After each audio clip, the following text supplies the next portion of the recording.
Nous méditons l'Évangile selon saint Luc, chapitre 17, versets 26 à 37.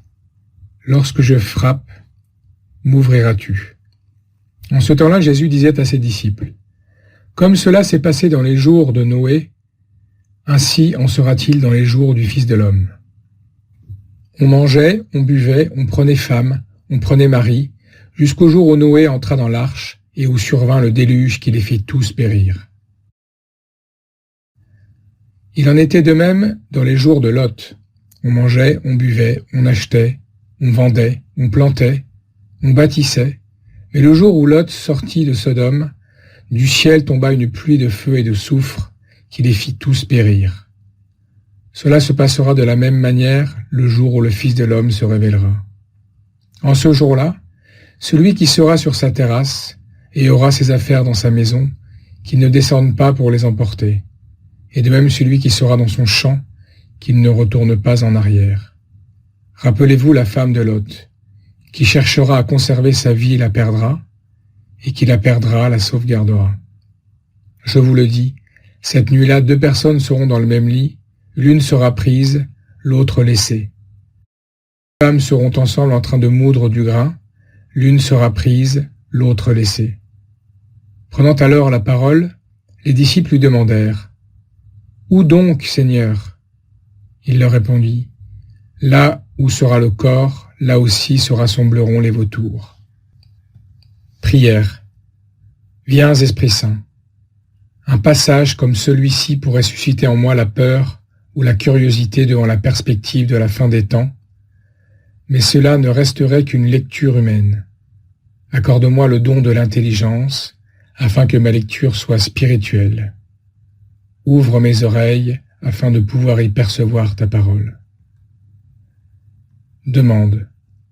Seigneur Jésus, accorde-moi d'être attentif à ta voix. Réflexion. Premier point. Le contexte. Les paroles du Christ que nous venons de lire font partie de sa réponse aux pharisiens qui lui demandaient quand viendrait le règne de Dieu. Il articule sa réponse autour du jour du Fils de l'homme, en empruntant ainsi un concept bien connu de ses auditeurs, celui du jour du Seigneur, que l'on retrouve chez les prophètes de l'Ancien Testament. Ce jour, à la fois terrible et ardemment attendu, désigne l'accomplissement de la promesse du Seigneur qui vient pour libérer son peuple et punir les infidèles. C'est le jour de la victoire du Seigneur. Ce jour-là est déjà arrivé. En Jésus, Dieu a accompli sa promesse de sauver son peuple. À travers sa mort et sa résurrection, le Christ a fait resplendir sa victoire sur le monde, sur le péché et sur la mort. Dans son corps, il a inauguré la nouvelle création et il communique cette vie à tous ceux qui croient en lui. Mais cette vie, en nous, n'est pas encore pleinement manifestée. Nous attendons ainsi son retour glorieux, lorsque nous lui serons semblables, car nous le verrons tel qu'il est. Deuxième point. Le temps de la décision. Pendant le temps de cette attente, le Christ victorieux demeure caché. Encore de nos jours, l'on mange, l'on boit, l'on achète, l'on vend, comme si rien ne s'était passé. On ignore la vie nouvelle que le Christ a déjà obtenue pour nous et qu'il veut nous offrir. Jésus, lui, préfère rester caché parce qu'il ne veut en aucune manière s'imposer. Il est tellement respectueux de notre liberté qu'il accepte de pouvoir être ignoré et de ne pas nous forcer à approuver sa victoire.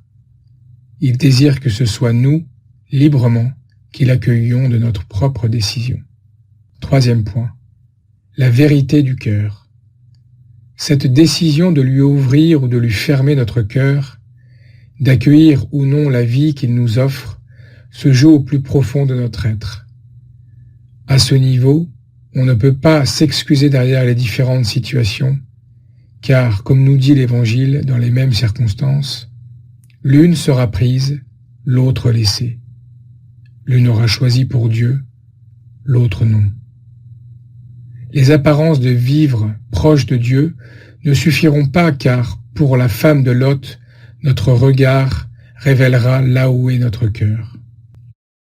Dialogue avec le Christ. Tu me scrutes, Seigneur, et tu sais. Tu sais quand je m'assois, quand je me lève.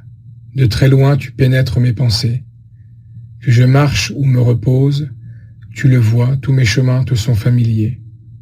Ainsi qu'un mot ne parvienne à mes lèvres, déjà, Seigneur, tu le sais. Savoir prodigieux qui me dépasse. Ton regard pénètre mon cœur et le désir. Tu frappes. Ouvrirai-je? Résolution. Ce soir, avant de me coucher, je prendrai un moment de silence pour me demander, aujourd'hui, au plus profond de mon cœur, ai-je choisi pour ou contre Dieu?